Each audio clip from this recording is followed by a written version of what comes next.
This episode is titled Tough Choices. Real talk with school leader and professional learning expert Kip Link about how we can use practical strategies like backfilling our schedules, being purposeful in our planning, and empowering others along the way. Welcome to the Andy Jacks Podcast, a reflection on education, leadership, and life. Please consider hitting that like button, sharing with others, and letting me know what you think.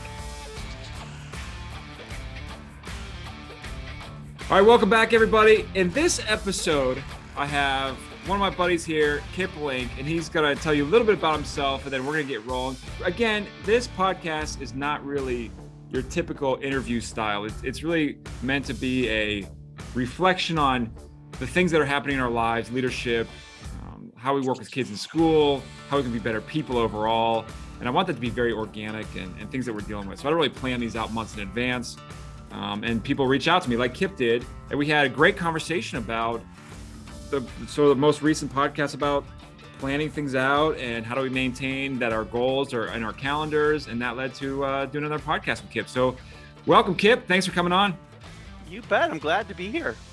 Currently, I provide professional development and mentorship and coaching for principals in the southern portion of Minnesota. For those of you that are familiar with the geography of Minnesota, I basically have everything from the Twin Cities south in the Minnesota area. And I've been doing that now going on 2 years. And prior to that, I was elementary principal mostly for 12 years. I had a 1-year stint as a K-12 principal in a last minute job change, not necessarily job change, but we had somebody leave our district. And so it was very last minute. And they're like, oh, instead of hiring a high school principal, we're just going to make you K-12. But a majority of that time was either K-6 or K-4 across both metro and rural school districts that covered as small as 380 students in the school to 1,000 students in the school, depending on the school I was in. So, yeah. Sure. Well, thanks for coming on. And I appreciate the different sort of diverse types of schools that you've worked with, because I think that's so key, that there are similar but different problems. I mean, you see some consistent issues across schools, and one of the sort of blessings I have right now is work with so many school leaders across the country, and I find that a lot of the issues we deal with are very similar, and this is one of them. And so, we talked the other day about it, and I think this really made me think too. Recently I posted this idea of doing what's right and doing what's hard is usually the same thing. So I keep coming back to that. Doing what's right and doing what's hard is usually the same thing. We have a job that is so full of tough choices. And how we decide on what to do is so critical on that next step to help our school, to help ourselves be more successful. And sometimes we go into this whole leadership thing. Like, leadership is so important, and inspiration is so important. That's true, but so is management. And it's not one of those things you sometimes hear, which is, don't be a manager, be a leader. And leaders are better than managers and all this stuff. And there's an element that I understand with that inspirational leader is important. But doing your job well, efficient, effective, productive is critical to leadership. You have to be an effective manager of your own time, as well as, if you're a leader, you have to manage the time of others. And so really getting to that scheduling component of things, how do we keep ourselves consistent to make sure that we're aligned to our goals? So, Kip, we talked about that idea of making sure that your agenda for the day is lined up. So how can we be better about that? Well, one of those things too is you mentioned it in your last episode about the rocks and the pebbles and the sand. And if we start with the wrong things, all of a sudden our day fills up. And so it is really just pre-scheduling, making sure that, if we know we have walkthroughs that we have to do, or we have parent meetings that we need to have, or formal observations. But I would also even say, just like, there's a more generic time that as we work here with the Minnesota Elementary School Principals Association, they have a program that they offer in a training, and they call it out and about time, right? Like, where there is nothing on your agenda other than being out where your students and your staff and your community are. That, you work with your admin assistant, and he or she just kicks you out of your office and says, you have to just go be out there. And making sure you schedule time for that. I mentioned in our text exchange the other night that our calendars become a direct reflection of our priorities. And we're not always great about filling up our calendars in advance. But one of the things that I've suggested when I've started working with principals on trying to help them out with their time management, not help them feel so overwhelmed, is if you're not great at filling your calendar out in advance and having a plan and an agenda, at least backfill it so you can do a time study and be able to really reflect on how did I spend my time today and how many times did I get pulled away from our vision and our mission and our priorities, because we tend to be problem solvers by nature when we go into school leadership and we want to solve everybody's problems, and then we start eventually just bleeding into everybody else's jobs, and we neglect our own priorities at times. And so really using that calendar to be specific on what your task that you're trying to accomplish. And if, like I said, if you can't do it in advance, at least backfill. So at the end of the day, you can take a look and go, did I really accomplish what my vision was Oh today? yeah.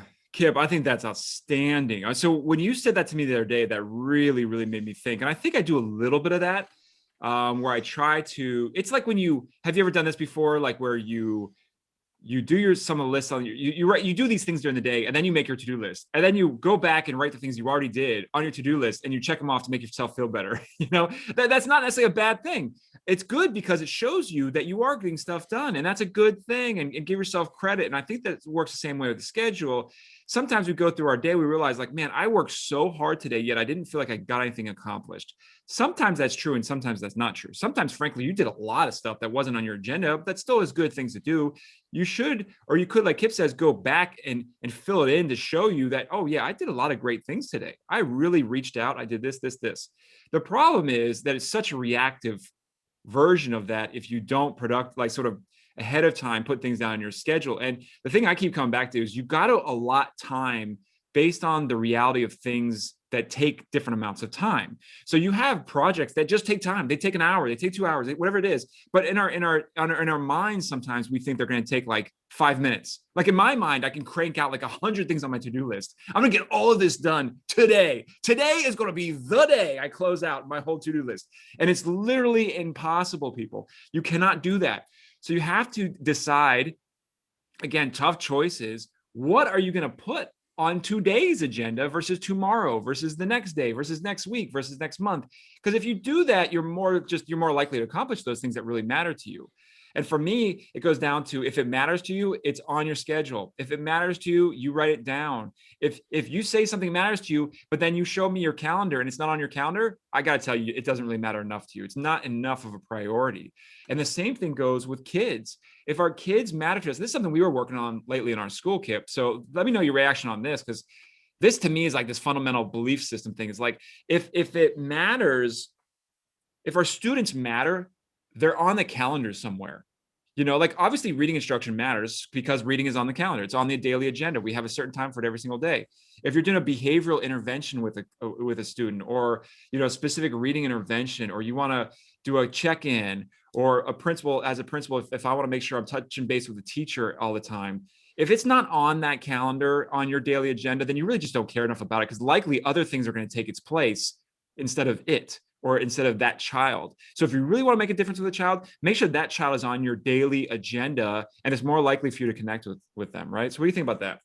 Absolutely. And you talked about like a specific there, like you've got one or two children or students that you are trying to be purposeful with and connect with. But it even goes back to, and we've heard a lot about this lately, of not calling our morning bus time like a morning duty or a bus time, that it's student contact time, it's student connection time, right? Like I go back to when I was 2 years ago and I was a K4 principal, at 7:15 to 7:45 was student arrival, and it was on my calendar every day, and it was uninterruptible. My admin assistant didn't touch that time. That when 7:15 my alarm went off, I got up from my office, I walked outside, and I greeted all the kids till they came in, and then I walked through the building and in through the different wings and hallways, or go into the breakfast room. And while it wasn't like a specific student, it was with a specific purpose. Mm. It was letting the kids know that I was there, I was happy to see them, I was excited to have them come into our building. And then the reverse happened at the end of the day. At 3:05, it was on my calendar, 3:05 to 3:20. I was outside, no matter how cold or how rainy or whatever. As they came out to the bus, I was the last person, they potentially saw. And and I think those become those like must-haves when we start talking about you put the big things on the calendar first. And if we prioritize student connection time, put it on your calendar and be specific with what that task is somewhat. You know what I mean? Like it can be an out and about, like you're just floating around and seeing what's That's a going great point, on. Kip. Like, I'm gonna stop just for a second there. That's a great point. Be specific with what you're trying to accomplish for that thing, right? Like sometimes we just sort of say general things. I'm gonna do X, whatever. Like, what's your goal for that time? Like you said, if a rival has sort of a double intention, obviously if for a rival you're trying to keep kids safe, you're trying to make sure that there's certain procedures are there. But ultimately, what are you really there for? I'm really there to see maybe even just one student. I want to make sure that I see one student. Because I know of a certain student that's coming in, I want to make sure that that student sees me every single day, right? Because when you do that, it creates a lot more sense of purpose and meaning and value in your work. So instead of you, like you said, it's like that whole opportunity thing. I'm thinking of these things as opportunities. So how do I find that as an opportunity? But how do I maintain that feeling over time? And sometimes it could be that one student, that one teacher, that one colleague, that one parent. Sometimes that's all it takes for you to remember how important that time is. Let's get real though for a second, because I know that like for me, when I listen to these things, I want to think, okay, that all sounds nice, but what happens when your boss says you have to do X, Y, Z, and that's not on your schedule? You ever had that happen before? Like, no, that's never happened, right? And, right. And that's the other piece too, is sometimes it's not always your boss. It's like sometimes it's other people's, and I'm going to use air quotes around this, other people's emergencies, right? Like Right. that. And sometimes they are legitimate emergencies in your eyes, and other times they're not. But their perception of this is an emergency and I need immediate help, right? It does come in the way, but that's where when you've been specific on your calendar, let's say, for example, in one of the school districts I worked in, I had about 60 certified staff that all required 3 10-minute walkthroughs, formal walkthroughs with presentation and different things throughout the year. And early on, when I first got there, I would just put walkthroughs on my calendar, but I wasn't specific to which grade level I wanted to get to or which teachers I wanted to get to. And then that emergency in air quotes would happen and I wouldn't go and I would just wipe it off because there was no name attached. As I got farther on in the next year, I was like, I can't do that anymore. I got to put Mrs. Smith, 15-minute walkthrough, Mr. Jones, 15-minute walkthrough. Because then when the emergency happened, I couldn't just delete it. Oh, better. I Kip, had to move it. I love that. Add one more element to that, because that's something I think about too, is you tell Mrs. Jones or Mr. Smith that you're coming. Make sure they know you're coming. Like in this case, like for me, like sometimes we'll do something like I'll have like an informal walkthrough. I want to make sure I'm making certain rounds. But if I don't tell that person, it's so easy for me to cut that out because they don't know, right? But if I make sure that they know I'm coming, then I feel way more guilty if I have to cut that out. I did the same thing when I did read alouds. I want to make sure, when we're in person, I want to read to every class every month. And so instead of just saying I'm coming around people, I didn't do that. I literally had my secretary schedule every single one of them with all those teachers, because I knew that if they knew I was coming and they prepared for it, there's no way I could miss that time because it would be a big problem. So therefore, I would just be there. It was such a critical component of forcing my time to do that thing, right? And when I talk about like your boss wanting to do something, there's just a reality of that in work. It's just a reality. And I love my boss. He's great, and he needs things to happen. And I've always had that mindset with whatever boss I've had is, if they need something, I'm going to almost drop everything I can to get that done, because I just think there's a certain mindset that comes. Okay, if they need something, boom, I'm going to push stuff aside and do that. But you got to be a little bit careful with that, because what they're telling you to do may not be quite an emergency. It may just be something to do. And so there's times where instead of dropping everything, you just have to fit it into that puzzle piece of your schedule. Right. And so how do you know when those things are in, like that prioritization? It's like, it's almost like you're constantly reprioritizing what's coming your way. And when teachers need something or colleagues need something or students need something, you're right. how do you deal with that as an emergency or not emergency? Because what's an emergency for them, you may need to act like it's an emergency to you, even if you don't think it is. Because I think that sense of like support is important. So if they come to you with a problem, they do need you. And for you, it's like, that's not a big deal. But if you treat it like not a big deal and they think it's a big deal, that's a relationship problem sometimes, where all of a sudden they think, oh, okay, it's not big important to you, so it doesn't matter, right? No, I think sometimes you got to think a little bit like, oh, they need something. Boom. Just the other day, there's a very small technical issue that a teacher was having. And I went right away and got that fixed for them. Was that an emergency, really? No. Was it an emergency for me? No. But I think by doing that quickly, the teacher then realizes I am there to support them. I'm going to do what I say right away, and then they feel good about it. So there's sometimes these sort of side benefits of doing these things quickly. But then how do you juggle that? You're like, what are your thoughts on that? Like, how do you juggle that sense of prioritization during the day? Like, should we stop almost and look at our agenda? Well, yeah, I mean, I think you do, right? Like, I mean, I've worked with some principals that were helping with this office training that the Minnesota elementary principals do and stuff. And, you know, teachers would kind of come by the principal's door and say, "Do you have a minute?" And jokingly, the principal would hang his head out the door and say, and look at his admin assistant, "Do I have a minute?" You know, just to really kind of work on that. You know what, if you schedule a time with me, it's going to be a promise of my time. And when you schedule with me or you schedule with our admin assistant, it's either way, he's got the power to schedule my time. And so when it's on my calendar, it's a promise of that time. And so it also makes the staff and the community start to rework, is this an emergency that I need an answer right now?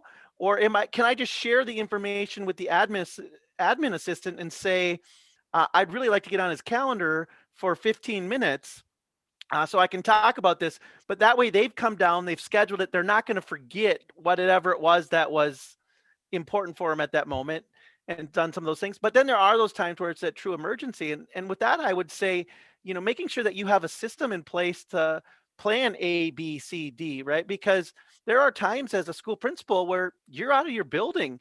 And is that an emergency when you are there? And is it an emergency when you're not there? Because there's got to be some kind of plan on the backside of, if Kip is not available, who am I going to go to instead? Right. And so then it even frees up a little bit of some of those times within your building where they don't see it as an emergency that you have to solve anymore, because they know that there's someone else there that is going to listen or come. And so it's having plan A, B, C, D, right? Like fires don't just happen when the principal's in the building. So when we're doing fire alarms and the principal's always in charge of pulling the fire alarm, that's a problem, right? Like, does your staff and your team know how to respond if you're not there? Oh, So Kip, there's times where like, that's a you gotta softball have to those me. things. Yeah, that's a softball question to me. I love that. So one of the things that I do, and something I suggest to other schools out there, is I take turns with my staff to do fire drills. So, you know, those evacuation drills, usually you're the one that gets to pull them. So I really caught this one time because we had a teacher that was retiring, and she was teaching, unbelievable teacher, Miss English, Carolyn English, phenomenal teacher, first grade teacher. And so she was about to retire. And so we were sort of joking around, and she never was able to pull the fire alarm in like 30 some years of teaching. So I said, well, guess what? And so one of our next fire drills, I had her actually pull the fire alarm and then help actually do the drill with the radio and calling all the grade levels, make sure they're out. And she thought it was the coolest thing ever. And I just totally overlooked that as just sort of another thing I have to do for that day. Like, oh my gosh, right? She absolutely loved that. And I thought, wow, what a cool, not just a cool thing for a moment for that person, but also the redundancy of safety in schools, right? And the idea that you need to have redundancy so that multiple people can do the same job, so that because typically in my experience, I've been a principal a long time. So in my experience, when these emergencies happen, you're not available. You know, you do need other people to do these things for you because you're right in the thick of things. Yeah, the major suspension always comes when you're at your state convention right. for 3 days, right? Like right. every year. Yep. And so you have to build capacity. I call them leader opportunities. So that leadership opportunities where you're constantly looking to give these to others, and it can become a routine. So, again, for us, when we have these evacuation drills, I pick a random person. I go through our staff. We do the other administrators. I got assistant principal. I have secretaries do it. I have other teachers. I literally pull them out of class and I get coverage for their class so they can do it and run the drills. They love it. It makes sense. They're phenomenal at it. And they get a better sense of the whole big picture of what we're trying to do because they've had that experience too. So there's ways you can incorporate others to build their capacity in those experiences. So when you're scheduling those things out for others, think about how not just you can do things, but how can you build others to do these things that you're doing? Well, one of the things I try to talk to principals about all the time now in my current role as a kind of a coach, a mentor, a listening ear is, and this will sound a little weird, but your overall goal is to make yourself the least essential daily employee, right? Like the building should just function if you pull yourself out. I'm not, that's not to minimize the role of principals, because I think the principal is the most essential employee to the overall running of the system and the vision and bringing everybody in and the stakeholders. So that's not what I'm saying. What I'm really saying is the least essential daily employee. So like school is going to happen whether I'm standing here today or not. And all emergencies, there's a plan A, B, and a C. There's somebody that's going to step up and handle it. That when you have to go to that state conference, it should be no big deal. Right. Like when you have people that are like, I can't take a day off because if I take a day off, the whole school will fall apart. Well, guess what? It doesn't fall apart. You got to trust your people. Your people are phenomenal. They can take care of business, right? Usually they take care of it a little bit better when you're not there. Like sometimes they're probably like, "Ooh, this is a smooth day. The principal's not there," And I think principalship is everything. Leadership is makes or breaks schools completely. They say if the principal sneezes, the whole school catches the cold. And just that idea of your leadership absolutely matters. Your attitude that you bring, the inspiration you bring to your team every day, the enthusiasm in the daily grind absolutely matters. But you have to trust the people around you that they can also take care of things too. They are also all leaders in different ways, and they can influence those people around you. So, well, all right. And are you a leader if you're not developing other leaders, right? I mean, that's the piece do you have, do you just have a bunch of minions, or do you have a whole bunch of people that are coming with, hey, what if we do this? Hey, what if we do that? Like you're more leading by permission, right? Like sure. In brainstorming. Yeah, no, I think that's I love that line. Are you leading minions? Is that your view of leadership? Because if that's your view of leadership, you got some problems, right? If those people around you are there to work for you or work with you, that's a huge difference. And when you view those people that work with you, that you're on this sort of common journey together, then you're more likely to trust each other to all sort of do those roles that we have and help each other with those different things. So in wrapping up here, this is we could go all day with this, Kip. This is good stuff, right? So we got some truth nuggets in here. So I'm going to summarize for a little bit for all you listeners out there. One, schedule time for out and about time with like an assistant, principal, or a colleague or something like that to make that happen. Backfill your schedule so you can really truly study those things that you're doing to make sure your goals are aligned with your actions. Tell others you are coming, or at least put their name on your calendar so that when it's there and their name is associated to it, it's very specific, you're more likely to do it. Make sure you're constantly reprioritizing what you're doing so that your values are on your schedule and that you adjust things as needed. Ultimately, work with your admin team, your assistants, your team around you to keep you in check. So that you truly are doing those things. You have that second person or third person or fourth person, they're making sure that you're doing things the right way. And then ultimately making sure those permanent distractions around you, like email and phones and devices, aren't taking you away from what you really truly should be doing. So Kip, thanks for coming on, man. Good stuff. Good stuff. Thank you so much. Thanks for reaching out. I mean, it's amazing what Twitter and some couple Zoom webinars do in terms of making connections with people. That's right. So if you're out there, and if you want to talk with me, I'm here. Let's talk leadership. Let's talk kids. Because make sure you're doing everything you possibly can to be a better person and a better educator for our kids out there. Have a great day, everybody.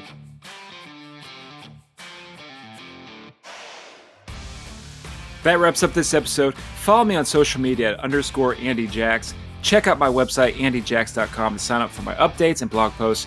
And please do me a favor. Can you go follow and rate this podcast so I know that you're connected? Have a great day, everybody. Go get after it.